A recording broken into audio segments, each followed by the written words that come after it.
नमस्कार साथियों, आप सभी का हमारे ऑनलाइन यूट्यूब चैनल पर हार्दिक स्वागत है। प्यारे विद्यार्थियों, आज हम बात करेंगे राजस्थान स्टेट ओपन स्कूल के अंतर्गत कक्षा 12 के समाज शास्त्र के पेपर की, जो कि 5 जून यानी सोमवार को होने वाला है। तो देखेंगे कि किस प्रकार के सवाल समाज शास्त्र में पूछे जाएंगे। आज हम उत्तर सहित इस पेपर को हल करने वाले हैं। किस प्रकार के सवाल आएंगे, इनका क्या आंसर है, किस प्रकार आपको उत्तर लिखना है, सब सवालों पर हम बात करने वाले हैं। तो इस वीडियो को शुरू से लगाकर आप अंत तक पूरा देखें, ताकि आपको आपका पेपर अच्छी तरह से समझ में आ जाए। ठीक है, तो शुरू करते हैं हम अपना आज का वीडियो। और यदि आप हमारे चैनल पर नए हैं तो सबसे पहले हमारे चैनल को सब्सक्राइब करें, ताकि आपको आपके दूसरे पेपर, चाहे वो भूगोल का हो, इतिहास का हो, गणित हो, दूसरे जितने विषय हैं सभी पेपर टाइम टू टाइम मिलते रहें। तो आज का हमारा जो पेपर है वो है समाज शास्त्र का, जो कि 5 जून को होने वाला है। तो देखिए किस प्रकार का सवाल आएगा। तो समाज शास्त्र का पेपर है, तो सबसे पहले इसके कोड है समाज शास्त्र, वो है 131। देख, आपने प्रेस पत्र जो दिया हुआ उसमें देख सकते हैं कि 331 का जो कोड है, और यदि आपके परीक्षा पत्र में है तो ये पेपर आपके होने वाला है। तो परीक्षा का दिन व दिनांक सबसे पहले यहाँ लिखना है, यानी 5 जून को ये होने 5/6/2023 होने वाला है। यहाँ पर टीचर आपके साइन करेंगे। कितने नंबर का पेपर आएगा सब देखेंगे। तो देखिए, सबसे पहले जो समाज शास्त्र पेपर 100 नंबर का होने वाला है। कितने नंबर का ये पेपर है, साथ ही लिखा हुआ नहीं, लेकिन पेपर 100 नंबर का होने वाला है और 3 घंटे का होगा। ठीक है ना, और आपको 36 नंबर लाना है पास होने के लिए। कितने नंबर, 36 नंबर लाना है। तो सवाल के साथ हम आंसर की बात करेंगे। तो खंड अ, पहला क्या है, खंड अ। तो पहला सवाल है वह समाज को परिभाषित कीजिए। समाज की परिभाषा क्या है, हम जिस समाज में रहते हैं उसकी परिभाषा क्या है। तो मैं बोल कर ही बता देता हूँ, थोड़ी बड़ी परिभाषा है कि देख सुनिए। एक से अधिक लोगों के समुदायों से मिलकर बने एक वह समूह को समाज कहते हैं। समाज के अंदर आपको पता है एक से अधिक लोगों का क्या होगा, समूह। एक से अधिक लोगों का क्या होगा, समुदाय। समुदाय से मिलकर एक बड़ा वह समूह बनेगा, उस समय समाज कहेंगे। ठीक है, दूसरा सवाल देखते हैं। परिस्थिति और भूमिका में कोई एक अंतर लिखिए। देखो, जो परिस्थिति होती है वह समाज शास्त्रीय अवधारणा है। परिस्थिति क्या है, यह है समाज शास्त्रीय अवधारणा। कैसे अवधारणा, समाज शास्त्रीय अवधारणा है। जबकि भूमिका है वह सामाजिक मनोवैज्ञानिक का विषय है। किसका विषय है, भूमिका क्या होती है, भूमिका है सामाजिक मनोवैज्ञानिक मनोविज्ञान का विषय है। विषय व परिघटनाएं, परिघटनाएं। ठीक है, हाँ। जो अब बोल के बता रहा हूँ, परिस्थिति समाज शास्त्रीय अवधारणा है, जबकि भूमिका सामाजिक मनोविज्ञान का विषय व परिघटना है।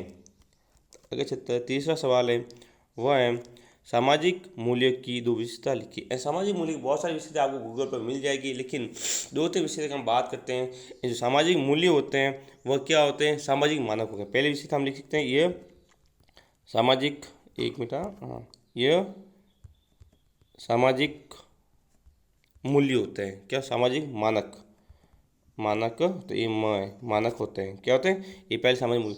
दूसरा होते हैं ये गतिशील होते हैं। जितने भी सामाजिक मूल्य हैं ये क्या होते हैं, गतिशील होते हैं। ठीक है ना, ये इनकी दो विशेषता होगी। पहला है सामाजिक मानक होते हैं, दूसरा गतिशील होते हैं। चौथे सवाल की बात करते हैं, पांचवें समूह के उदाहरण दीजिए। 2 उदाहरण, पहला है परिवार, ये क्या है, परिवार। दूसरा है बचपन के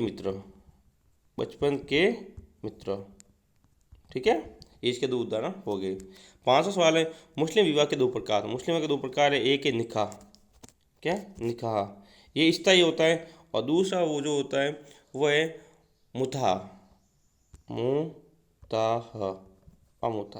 ऐसा लिखना, मुताह 2 बार लिखना। ठीक है ना, हाँ। ये अस्थायी है, स्थायी, लेकिन दोनों इसके प्रकार है मुस्लिम विवाह के। ठीक है, आगे चलते हैं, देखते हैं 6वां सवाल, सामाजिकरण के 2 अभिकरण लिखिए। छठा देखते हैं आंसर इसका, समझ दो। पहला तो होगा परिवार, जो बच्चा होता है वो परिवार में लिख के सीखता है। दूसरा होता है शिक्षण संस्थाएं, क्या है, शिक्षण संस्था यानी विद्यालय वगैरह, ठीक है ना। सातवां सवाल है संस्कृतिकरण की अवधारणा किसने दी थी। संस्कृतिकरण ने इसकी अवधारणा किसने दी, तो इसकी जो अवधारणा दी थी वह दी थी M.N. श्रीनिवास, M.N. श्रीनिवास, ठीक है। हाँ, M.S. श्रीनिवास, वहाँ पर लिखते हैं, हाँ वहाँ पर देखते हैं M.N. श्रीनिवास, ठीक है ना। ये 7 का उत्तर है। आगे चलते हैं, 8वां सवाल, किन्हीं दो भारतीय समाजशास्त्रियों के नाम लिखिए। बहुत सारे समाजशास्त्री हुए हैं भारत के अंदर, लेकिन किन दो के नाम बताने हैं, तो हम लिखते हैं एक का तो रोमिला थापर, क्या है, रोमिला थापर, रोमिला थापर। दूसरा लिखते हैं D.D. कोसम्बी, दूसरा क्या है, D.D. कोसाम्बी, ठीक है, D.D. कोसाम्बी। ये दो क्या है, भारतीय समाजशास्त्री है, ठीक है। आगे 9वें सवाल की बात करते हैं, समाज में श्रम विभाजन पुस्तक के लेखक कौन है। समाज में श्रम विभाजन पुस्तक किसने लिखी, तो ये पुस्तक लिखी गई है दुर्थिम द्वारा, दुर्थिम, किसके लिखी है, दुर्थिम द्वारा ये पुस्तक लिखी गई है। ये 9 सवाल हमने बात की, ये सब सवाल 1-1 नंबर के, और 10वां सवाल आपको खुद को देखना है कि वर्ग संघर्ष क्या है। इसमें कॉल मास की परिभाषा आपको देखनी है, ठीक है साथियों। ये था भाग अ, और सभी विषयों जितने भी सवाल सबके नंबर यहाँ पर आगे लिखे हुए, एक एक जितने सवाल 1-1 नंबर के थे। ये था भाग अ के सभी सवालों को हम बात किए और आंसर भी हमने बताए। अब देखते हैं खंड ब। खंड ब के अंदर जितने भी सवाल है वो 3-3 नंबर के सवाल, कितने नंबर के, 3-3। तो देखिए समाजशास्त्रीय परिक्षेपण से आप क्या समझते हैं। 12वां सवाल है हिंदू विवाह एक धार्मिक संस्कार है, समझाइए। 13वां है सामाजिकरण नियंत्रण क्या है, सामाजिक नियंत्रण के प्रकार लिखिए। सामाजिक नियंत्रण के प्रकार आपको बताना है। ये सवाल आपको अपनी पाठ्य पुस्तक के अंतर्गत मिल जाएंगे, इसके अलावा ये आपको गूगल पर भी सीधा मिल जाएंगे। आगे देखिए 16वां सवाल है कि अन्य पिछड़े वर्गों के लिए मंडल आयोग के मुख्य बिंदुओं को प्रकाश डालिए। 15वां है औद्योगिकरण के परिणाम स्वरूप होने वाले परिवर्तन कौन कौन से हैं। जब औद्योगिकरण होगा तो कौन कौन से परिणाम आएंगे और क्या क्या परिवर्तन होंगे, उस सब के बारे में आपको लिखना है। तो 16वां सवाल है ग्राम पंचायत के मुख्य कार्य बताइए। आप नॉर्मल बता सकते, ग्राम पंचायत वहाँ रहते हैं तो ग्राम पंचायत के मुख्य काम क्या क्या है वो आपको बताना है। 17वां है नगर नियोजन की कोई 3 समस्या लिखे। नगर नियोजन की मुख्य 3 समस्या कौन कौन से वो आपको लिखनी है। भारत में बाल श्रम के 3 कारण लिखिए। साथियों सभी 3-3 नंबर, कितने नंबर के, 3 अंक के हैं, ठीक है ना। भारत में बाल श्रम के कारण लिखिए। 19वां सवाल है राजस्थान में पर्यावरण संरक्षण हेतु चलाए गए आंदोलन का क्या नाम बताकर उसके बारे में बताइए। पर्यावरण संरक्षण ने कौन कौन से आंदोलन चलाया गया था, तो पर्यावरण संरक्षण खेड़ी आंदोलन चलाया गया था, ठीक है ना, अमृता देवी द्वारा। 20वां सवाल है सामाजिक संरचना को समझाइए। सामाजिक संरचना क्या होती है, ठीक है। हाँ तो ये था भाग अपना ब। देखो भाग अ के अंतर्गत 10 सवाल है और भाग ब के अंतर्गत 3-3 नंबर के कितने सवाल हैं, 10। अब बात करेंगे भाग स की, और भाग स के अंदर जितने भी सवाल हैं साथियों वो 4 अंक के, कितने नंबर के, 4 अंक के हैं। तो देखिए 21वां सवाल समाजशास्त्र के विकास के लिए ऐतिहासिक कारकों की जांच कीजिए, ठीक है। आगे देखिए 22वां सवाल है सामाजिक मानदंड की विशेषता बताइए। ये भी 4 नंबर का है। 23वां सवाल है संस्कृति को परिभाषित कीजिए। संस्कृति की कोई 3 विशेषता लिखिए। यानी जो संस्कृति किसे कहते हैं और उसकी विशेषता क्या क्या है, कोई भी 3 विशेषता आपको लिखनी है। ये 4 नंबर के सवाल हैं, ठीक है ना। आगे बात करते हैं हम 24वें सवाल की। तो देखिए सामाजिकरण को परिभाषित कीजिए। सामाजिकरण के आत्मदर्पण सिद्धांत की विवेचना कीजिए। 25वां सवाल है भारत में सांस्कृतिक विविधता पर एक संक्षिप्त टिप्पणी लिखिए। भारत के सांस्कृतिक विविधता क्या, क्योंकि भारत में विभिन्न जातियों के लोग रहते हैं तो सभी की सांस्कृतिक क्या अलग है, इसलिए इसको बोला गया है सांस्कृतिक विविधता, ठीक है। ये भी 4 नंबर का है। 26वां सवाल है अल्पसंख्यक कौन है। भारत में अल्पसंख्यकों के कल्याण हेतु संविधान के प्रावधानों की विवेचना कीजिए। अल्पसंख्यक जो बहुत कम मात्रा में, जैसे जैन समुदाय के लोग, मुस्लिम समुदाय के, इनको अल्पसंख्यक की श्रेणी में शामिल किया गया है। 27वां सवाल है वो है पश्चिमीकरण की अवधारणा किसने प्रतिपादित की पश्चिमीकरण का भारतीय समाज पर प्रभाव समझाइए। ये भी 4 नंबर का 28वां है। नगरीय समाज में परिवर्तनों के मुख्य कारक को बताइए। मुख्य कारक क्या है नगरीय समाज के अंदर जो परिवर्तन ला रहे हैं। ठीक है, आगे चलते हैं। हाँ, 23वां सवाल है भगत आंदोलन के कारणों की विवेचना कीजिए कि भगत आंदोलन क्या था, ये किस कारण हुआ, आपको इस कारण के अलावा किस कारण से हुआ इसके भी आपको याद करना है। ठीक है साथियों, पक्का ही आपको सवाल देखने को मिलेंगे। आप इस वीडियो को और अपने फ्रेंड, अपने मित्र जिसके समाज से उसको पता नहीं उसको शेयर करें और हमारे चैनल को सब्सक्राइब करें। यदि आप नए हैं तो अभी हमारे चैनल को सब्सक्राइब करें ताकि आपको बड़े वीडियो, बहुत सारे वीडियो भी आपके जो विषय हैं वो भी मिलते रहें। अब भाग ब के हमने बात कर ली की होगी सकी। अब हम बात करते हैं भाग द की, जो कि 6 अंक का है। प्रत्येक सवाल कितने नंबर का, 6 अंक का है।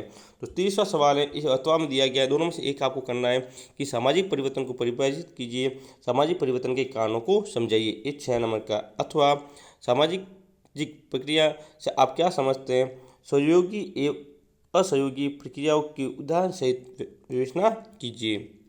ठीक है, 31वां सवाल। ठीक है ना, कुल बहुत ज़्यादा सवाल इसमें आने वाले हैं। ठीक है, तो देखिए 31वां सवाल है वो है 73वें संविधान संशोधन के बाद विकसित नई पंचायती राज व्यवस्था की मुख्य विशेषताओं की व्याख्या कीजिए। जब 73वां संविधान संशोधन हुआ तो जो पंचायती राज व्यवस्था की गई थी उसके बारे में समझाना। अथवा यदि आपको ये नहीं आए तो आप इसके नीचे वाला सवाल है वो है पंचायती राज और ग्रामीण विकास के बीच संबंध की विवेचना कीजिए। 32वां सवाल है, देखिए 32वां सवाल।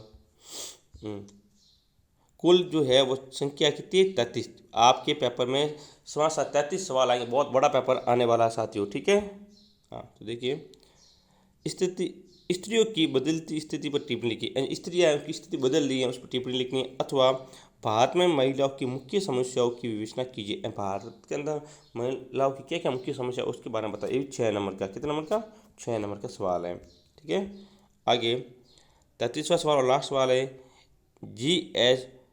गुर्ये के मुख्य योगदान को समझाइए। अथवा सामाजिक मूल्यों पर राधा कमल मुखर्जी के विचारों का वर्णन कीजिए। ये भी 6 नंबर का। ठीक है साथियों, ये था अपना समाज शास्त्र का पेपर। हमें उम्मीद होगी कि आपको अच्छी तरह से समाज में आ गया होगा। इस वीडियो को लाइक करें, शेयर करें और अपने सभी मित्रों को सब्सक्राइब के साथ साथ इस वीडियो को शेयर करने के लिए भी बोलें। तो आज की वीडियो में इतना ही, मिलेंगे हम अगले वीडियो में। तब तक के लिए जय हिंद, जय भारत।